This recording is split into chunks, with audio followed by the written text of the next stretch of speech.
Hello students, आज आपको बताएंगे साइंस का इम्पोर्टेंट क्वेश्चन।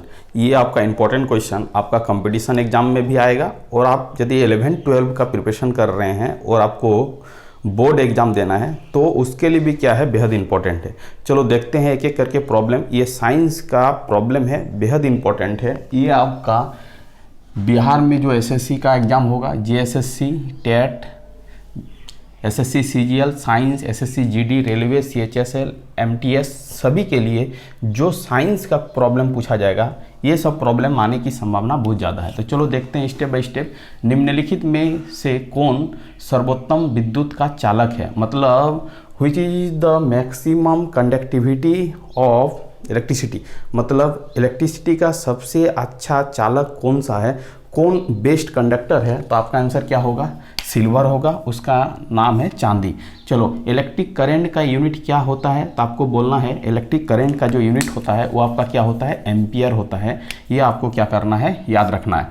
प्रत्यावर्ती धारा मतलब एसी को डीसी में कन्वर्ट करने के लिए किस यंत्र का यूज करेंगे, किस डिवाइस का यूज करेंगे, उसका नाम है रेक्टिफायर। रेक्टिफायर एक ऐसा डिवाइस है जो एसी को किस में कन्वर्ट करता है, डीसी में कन्वर्ट करता है। ये आपको क्या करना है, याद रखना है, ठीक है।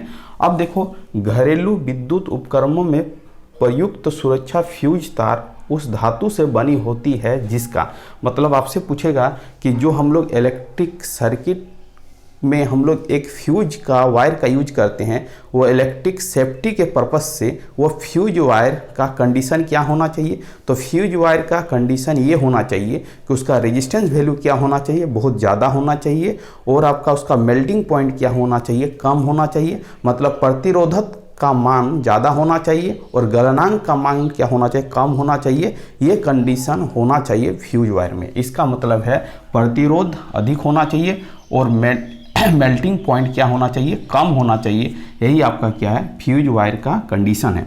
अब देखो, बिजली के बल्ब का फिलामेंट किस चीज़ का बना हो रहता है, मतलब बिजली के बल्ब में जो फिलामेंट रहता है वो किस चीज़ का बना रहता है, तो वो आपका टंगस्टन का बना हुआ रहता है। टंगस्टन का इसीलिए बना रहता है क्योंकि टंगस्टन का मेल्टिंग पॉइंट क्या होता है, आपका 3500 डिग्री सेंटीग्रेड तक होता है। 3500 डिग्री सेंटीग्रेड के बाद ही टंगस्टन आपका पिघलेगा, जिसके कारण उसका मेल्टिंग पॉइंट बहुत ज़्यादा होता है, जिसके कारण हम लोग क्या करते हैं, जो आपका इलेक्ट्रिक बल्ब होता है वो किसका बना रहता है, टंगस्टन का बना रहता है फिलामेंट।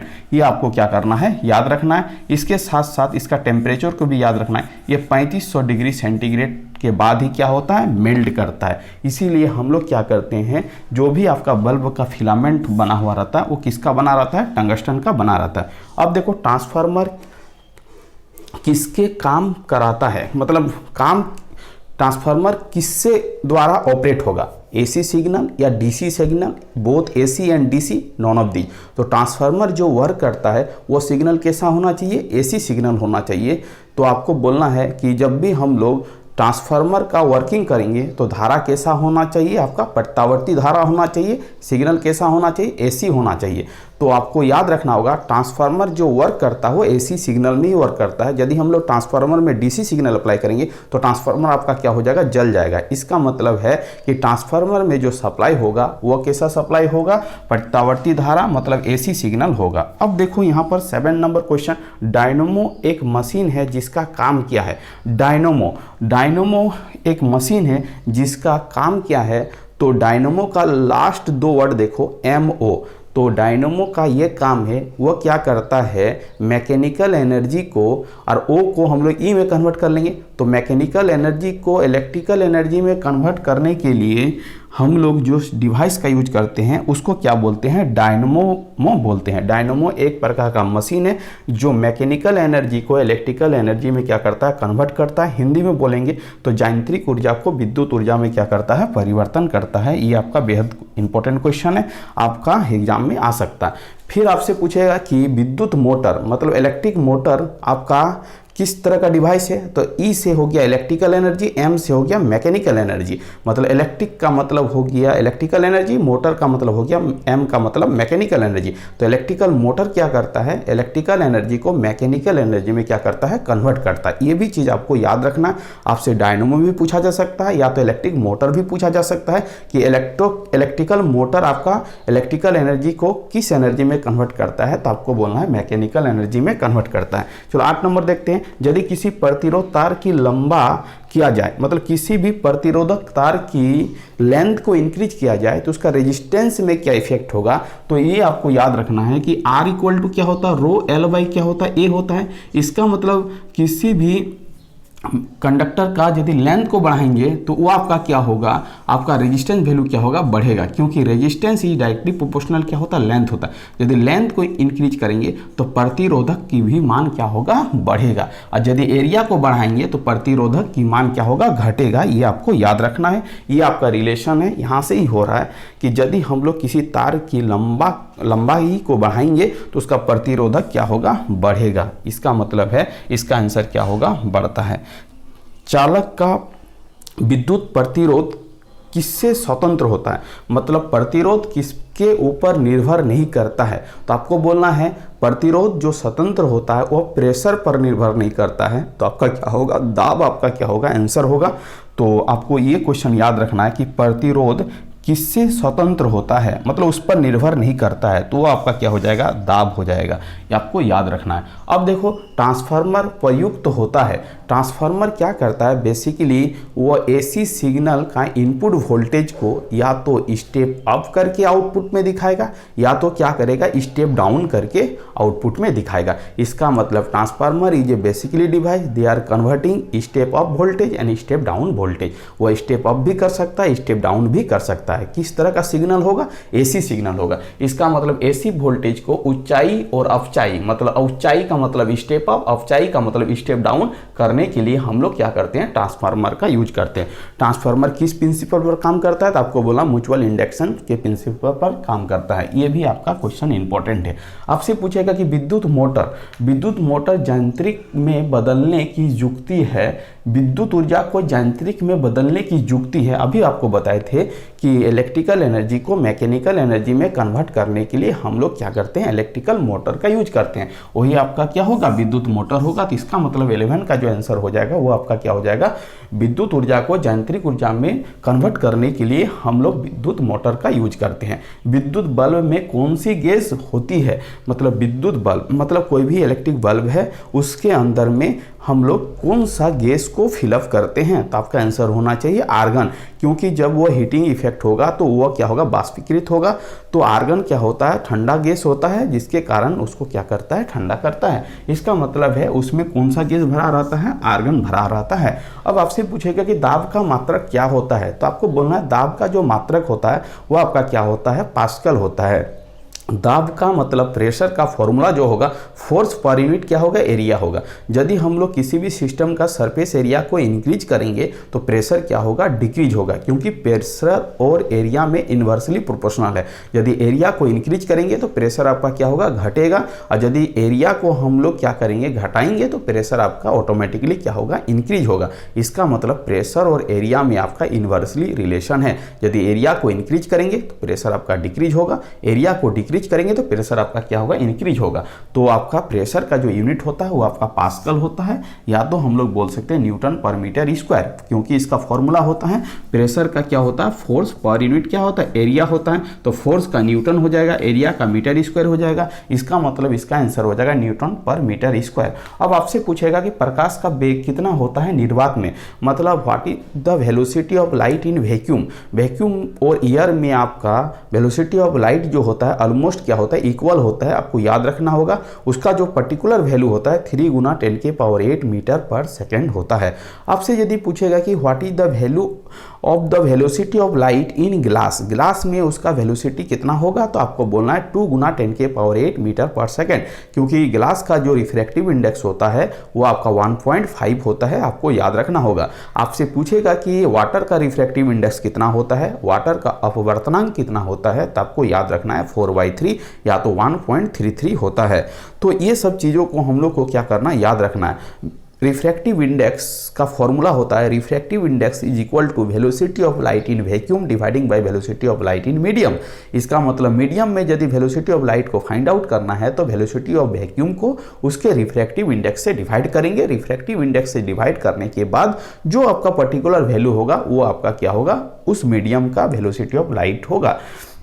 इसका मतलब वैक्यूम में जो होता है 3 × 10⁻8 मीटर पर सेकेंड होता है। अब देखो pH value of the water, sorry pH value of the blood. Blood क्या है, तो ब्लड एक प्रकार का लिक्विड कनेक्टिंग टिश्यू है। ब्लड में आपका 2 चीज़ पाया जाता है, एक आपका क्या पाया जाता है, प्लाज्मा, और दूसरा क्या पाया जाता है, कार्पल्स। मतलब कार्पल्स कितने तरह के होते हैं, 3 तरह के होते हैं। एक होता है आपका आरबीसी, एक होता है डब्ल्यूबीसी, एक आपका क्या होता है, प्लेटलेट होता है।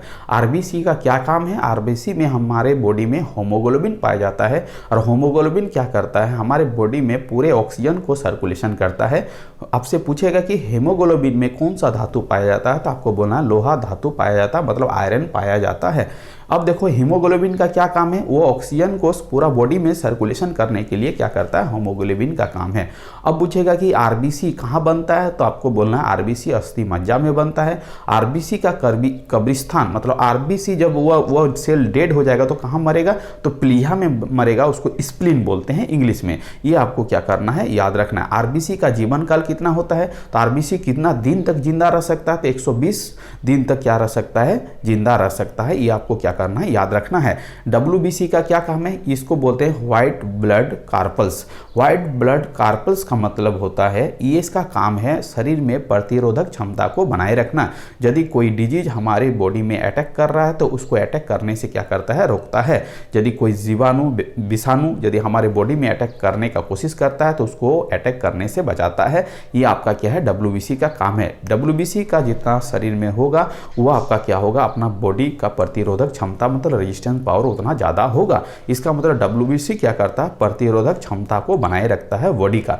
अब देखो ये समझ में आ गया होगा कि मतलब सबसे ज़्यादा संख्या किसका रहता है, तो आपको बोलना आरबीसी की संख्या सबसे ज़्यादा होता है। उसके बाद आपका प्लेटलेट की संख्या होता है, उसके बाद आपका क्या होता है, प्लेटलेट के बाद डब्ल्यूबीसी की संख्या होता है। तो सबसे ज़्यादा आरबीसी हमारे बॉडी में पाया जाता है, उसके बाद प्लेटलेट पाया जाता है, उसके बाद क्या होता है, आपका डब्ल्यूबीसी पाया जाता है। यदि हम लोग को यदि प्लेटलेट की कमी हो जाएगा तो रक्त का थक्का नहीं जमेगा। यदि हमारा बॉडी में कहीं भी पार्ट कट जाएगा तो आपका ब्लड क्लॉटिंग नहीं होगा और ब्लड हमारे शरीर से बाहर निकल जाएगा। इसका मतलब प्लेटलेट की भी होना बहुत ज़रूरी है। ये आपका मतलब बहुत ही इंपॉर्टेंट पॉइंट है। अब आपसे पूछा जा रहा है व्हाट इज द, अब आपसे पूछेगा कि प्लाज्मा में कितने परसेंटेज आपका वाटर रहता है, तो बोलना है प्लाज्मा में 90% क्या होता है, वाटर होता है। उसके बाद आपका प्लाज्मा में हमारे ब्लड में प्लाज्मा की संख्या कितना होता है, तो बोलना 55% प्लाज्मा होता है। कार्पल्स की संख्या जो होता है 45% होता है। ये सब चीज़ों को आपको याद रखना है। PH value of the blood, blood का पीएच वैल्यू कितना होता है, आपको याद रखना है 7.4 होता है। जिसका पीएच वैल्यू 7 से ज़्यादा होगा वो क्या होगा, क्षारीय होगा। उसी को हम लोग क्या बोलेंगे, उसी को क्या बोलेंगे, आपको बेस बोलना है। क्षार को हम लोग हिंदी में क्या बोलेंगे, बेस बोलेंगे। इसका मतलब ब्लड जो है हल्का बेस नेचर का होता है, जिसका पीएच वैल्यू क्या होता है, 7.4 होता है। जिसका पीएच वैल्यू 7 से कम होगा वो आपका कैसा नेचर का होगा, एसिडिक नेचर का होगा। ये आपको याद रखना है। पीएच एक प्रकार का स्केल है जो आपका 0 से लेकर 14 तक लाइज करता है। 0 से लेकर 7 तक के बीच में आपका क्या होगा, एसिड होगा, और 7 से लेकर 14 तक के बीच में वो आपका क्या होगा, बेस होगा। और यदि एग्जैक्ट 7 होगा तो वो आपका क्या होगा, न्यूट्रल होगा। पीएच वैल्यू का खोज किसने किया था, तो आपको बोलना है पीएच वैल्यू का जो खोज किया था वो सोरेनसर ने किया था। ये आपको पावर ऑफ हाइड्रोजन इसका क्या है, फुल फॉर्म है। अब देखो आपसे पूछ सकता है कि what is the value of the pH value of the water, sorry water का पीएच वैल्यू कितना होता है, तो आपको बोलना वाटर का जो पीएच वैल्यू होता है वो आपका क्या होता है, 7 होता है। ये भी आपको याद रखना है। उसके बाद पूछेगा कि what is the pH value of milk, milk का जो पीएच वैल्यू होता है वो 6.4 होता है। ये भी चीज़ आपको याद रखना है। अब देखो formula of the king of acid, king of acid किसको बोलते हैं, तो सल्फ्यूरिक एसिड को हम लोग क्या बोलते हैं, किंग ऑफ एसिड बोलते हैं, मतलब अम्लों का राजा बोलते हैं। इसका फॉर्मूला जो होता है H2SO4 होता है।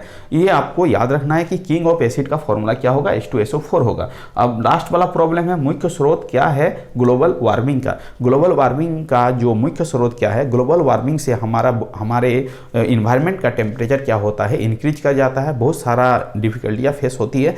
तो ग्लोबल वार्मिंग का जो मुख्य स्रोत है वो आपका क्या है, कार्बन डाइऑक्साइड है। आपको याद रखना होगा। ये सब जितने सारे पॉइंट आपको बताए हैं, एक्स्ट्रा जो चीज़ बताए वो भी आपके एग्जाम एग्जाम के लिए क्या है, बहुत इंपॉर्टेंट है। तो आपको क्या करना है, यहाँ से लेके यहाँ तक प्रॉब्लम को सॉल्यूशन करना, अपने नोट कॉपी में लिखना है, प्रॉपर ढंग से याद रखना इसका आंसर। इस तरह का प्रॉब्लम आपको एग्जाम हॉल में देखने को मिलेगा। यदि साइंस से प्रॉब्लम आएगा तो इस तरह का प्रॉब्लम आने की संभावना बहुत ज़्यादा है। थैंक यू स्टूडेंट, वीडियो को एंड करते हैं। यदि आप चैनल में नए आए तो चैनल को क्या कर लीजिए स्टूडेंट, सब्सक्राइब कर लीजिए, जिससे आपको कंटिन्यू वीडियो मिल सके और ज़्यादा से ज़्यादा आप साइंस को ज़्यादा स्ट्रॉन्ग बना सके और साइंस में कुछ भी क्वेश्चन आए तो आप 100 में 100 ला सके। थैंक यू स्टूडेंट, वीडियो को एंड करते हैं। वंदे मातरम।